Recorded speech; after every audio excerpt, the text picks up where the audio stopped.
Hi everyone! Today I'll be talking about my experience with microneedling RF to treat my acne scarring.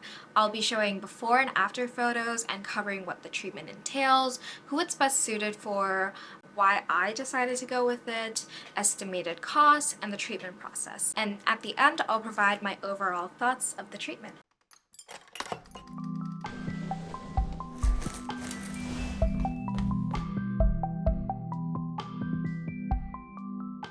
Just a quick disclaimer, I am not a medical professional. I am someone who is passionate about improving my own skin, and I wanted to share my experience for those of you who are also in the same boat. As with all things, please do your own research and consult with a professional to see if this is something that is suited for you. Also, just as a note, I will be referring to my laptop at times for my notes, and I really appreciate that y'all understand that. So first off, what is microneedling RF? Microneedling RF is a cosmetic treatment that combines microneedling and radiofrequency. So what is microneedling? Microneedling is a process where your esthetician or dermatologist will prick your skin with small sterilized needles, prompting your body to produce more collagen and elastin. This can help reduce hyperpigmentation, tighten the skin, and also smoothen your skin texture. It helps acne scarring specifically because, for example, when you repeatedly get inflammatory acne in the same area, it's likely that you will develop like these sunken or depressed acne scars. There are a variety of acne scars that you will get if you are someone who experiences acne. I'm sure if you clicked on this video, that might be something that you're concerned about. For example, the ones that are more depressed or sunken are usually called ice pick, boxcar, or rolling acne scars. Each wound will typically turn into an individual scar, but having the scar tissue develop in the same area over time or in a similar area will often create this uneven skin texture. So with microneedling, it will puncture the entirety of an area, so for example your face, with the same needle depth. So you're applying the same controlled microscopic trauma rather than individual spots or wounds. So your body will react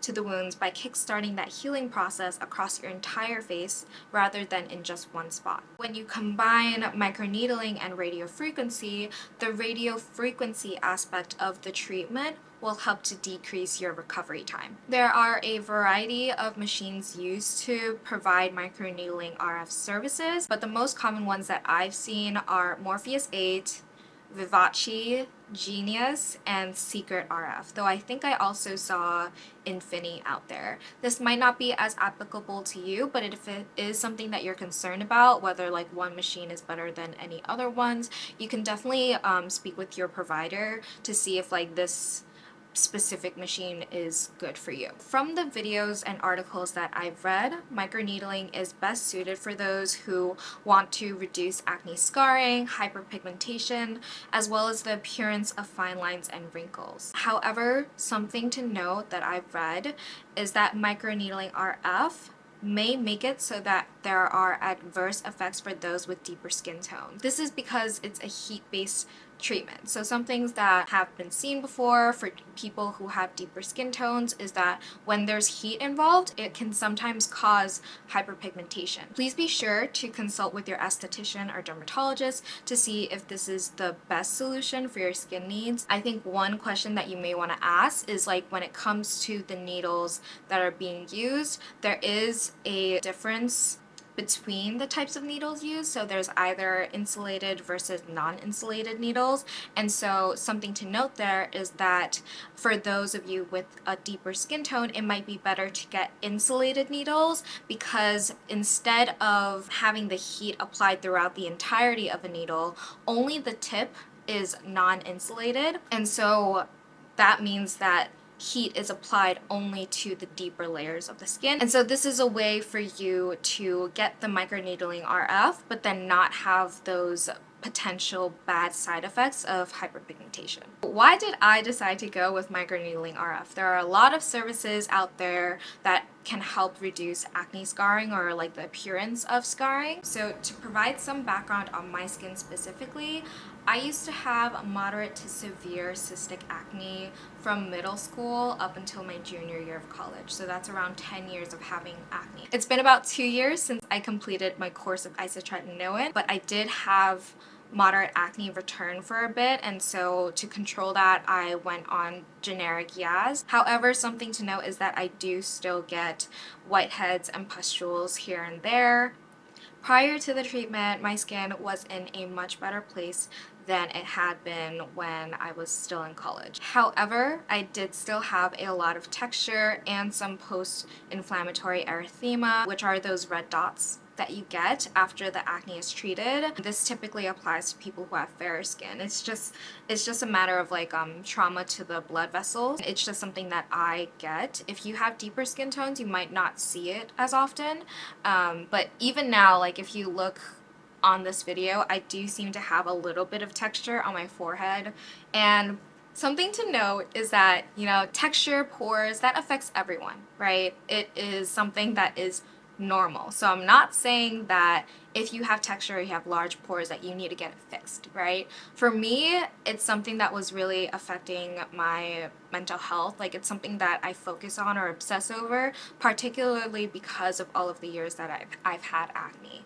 And so I wanted to see if there was any way I could improve the appearance of it without anything that was too invasive.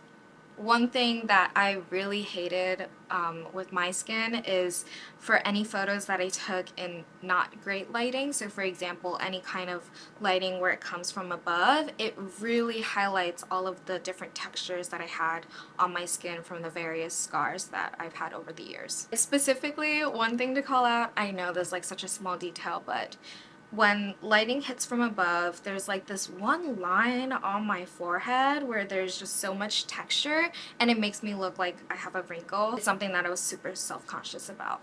So what are the estimated costs with microneedling RF? So skin treatments do not come cheap, especially if you're in a high cost of living city like I am.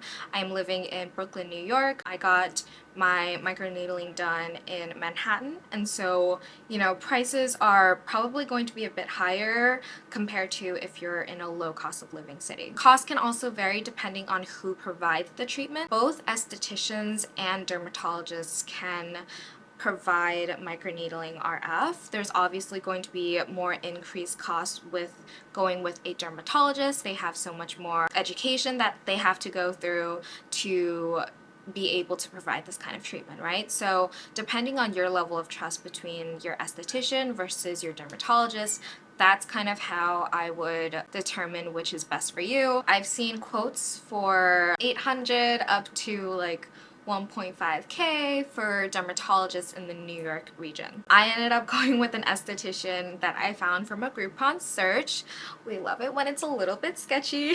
Average price range that I've seen for esthetician provided services was around $200 to $350. So if you're looking at these prices compared to just regular microneedling, which is much more common, regular microneedling sessions typically average $60 to $80, at least from what I've seen on Groupon, and you can definitely get it cheaper if you buy packages where there are like multiple sessions. But of course, it doesn't have the benefit of radiofrequency where there's less downtime between treatments. Now that I've covered the estimated costs and why I went with microneedling RF, I'm going to talk about the treatment process. So my esthetician prepped my skin for the treatment by first cleansing the skin, then toning, and then moisturizing. And she also used a warm towel, which was very nice. It was very cozy.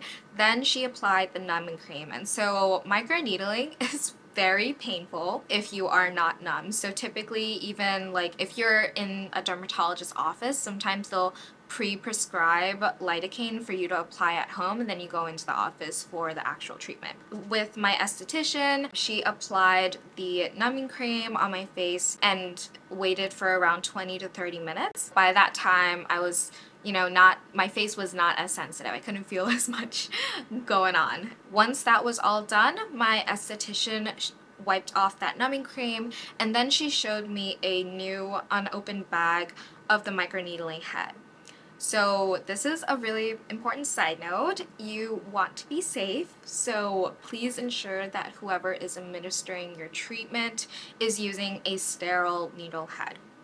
These are wounds, and you don't want to get a potential infection or any kind of cross-contamination. She also recommended for me to go with the smallest size since it is like the first time that I'm trying out microneedling, and so I think that size was 0.2 millimeters, so it's a very, very small needle. Once the numbing cream was like off my skin and we were actually going to the treatment, it was very, very fast. I would say that she finished within 10 minutes. So she went over my entire face twice. She used the intense mode for the bottom half of my face, so not my forehead. And then like with my forehead, she just went in, you know, regular way. The reason why she did this is because for your forehead or any kind of bonier areas, for example, like my jaw is like pretty bony, you will feel the needles more, and you also don't need as much because there's like kind of like a pushback against that needle, versus if you're looking at like the fleshy sides of your cheek, like here I have so much fat here I can't feel anything. So she was able to like go in more intense, and I didn't really have any issues there. Once that was all done, she went over my face twice. She applied a serum and then provided a LED light mask to increase the rate of healing. So she put that on for about 10 minutes. And then at the end, she applied aloe vera and then sunscreen.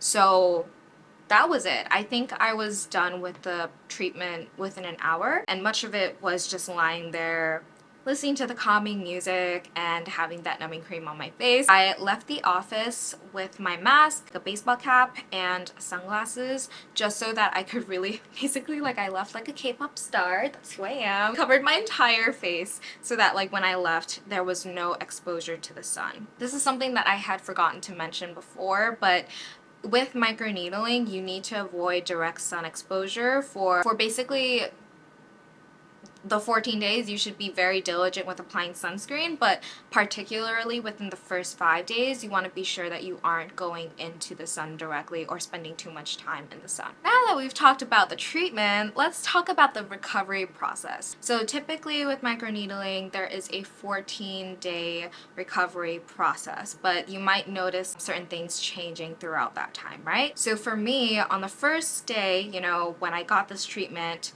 immediately my skin was definitely much redder, particularly in the cheek area where your blood vessels are closer to the skin. There was some pain and sensitivity even though you have that numbing cream applied. I felt it particularly in my temples, and something to note that my esthetician had mentioned is that I have pretty intense scarring in my temples. It's something that I can't see, so not my problem. But she did want to make it a focus for her that, like, you know, she went over here a couple of times. To me, my face felt like it had a slight sunburn, so wearing my mask, wearing my sunglasses, I did feel like it felt a little bit rough or sensitive whenever the mask rubbed against my face. My skin also felt a little bit swollen or bloated. I don't know if this is like a common one, but my under eye bags definitely looked much worse after. So that was immediately after the treatment on that day. So I call that like day 0.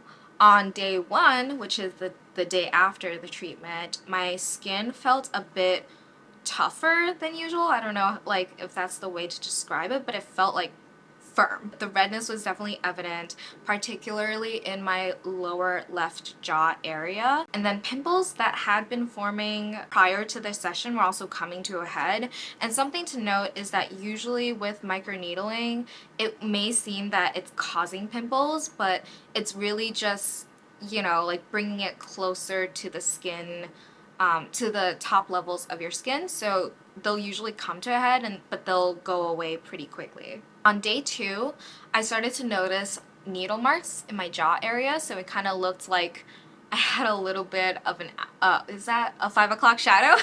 And overall, my skin felt a little bit rough. Like usually my skin doesn't feel rough because I have oily skin, it just usually feels greasy, but it was both rough and greasy. So everything that everyone wants in their skin, of course. On day 3, I had a really itchy forehead. Like I just kept scratching at it, which is really bad because I usually get a lot of like milia or like fungal acne up here, but I did notice that my redness was kind of going away. On day 4, I did wear makeup during the day because I had to go to a company event, and I saw that by nighttime I had clogged pores and my skin still felt a little bit rough. On day 5, I had breakouts, but I think this also could have been because it was the day before my period. Throughout days 6 to 14, I didn't really take tracking photos like every single day. So I did miss a few days, but generally what I noticed is that there was less redness and my skin was beginning to feel a little bit smoother. Like now that it's been about 2 full weeks since I've had the treatment, my skin does feel pretty smooth. Days 7 to 9, I was experiencing a mild breakout, but I'm also not sure if that was because of my hormones or due to my diet because I was eating out a lot those days. Overall, I did notice that the pigmented scarring, so that post-inflammatory erythema that I had mentioned earlier in this video, had reduced a lot. But in terms of scarring, my forehead still has a lot of texture. I think my forehead just, you know, like, one session is not going to resolve the 10 years of acne that I had, you know? So I'm going in being cognizant that, you know, the one time I do it is not going to create perfection. So now that I've talked about my treatment process and the recovery process, what are my overall thoughts? Is this something that I'm going to try again? Overall, I think it was definitely an interesting experience. I don't think I noticed a big difference with this first treatment. I feel like kind of broke out more, but that might have been again because of my hormones or because of my diet. My esthetician did say that I'd likely need 8 to 10 treatments before I see a difference. So that would cost close to $3,000. I don't know if I would need that many more treatments to notice a decent improvement, but I am curious if a few more sessions of this would result in more noticeable differences. I think for me, I'd be open to trying at least 2 or 3 more times before like trying something else. But I am also looking at combining this treatment with IPL. I've kind of heard a couple of good things about that. So yeah, that is my review of microneedling RF. I hope you found it informative and helpful in deciding if this is something that you want to try out. Yeah, let me know your thoughts. If you were me, would you try it again, or should I actually just skip it and go try a different treatment like IPL?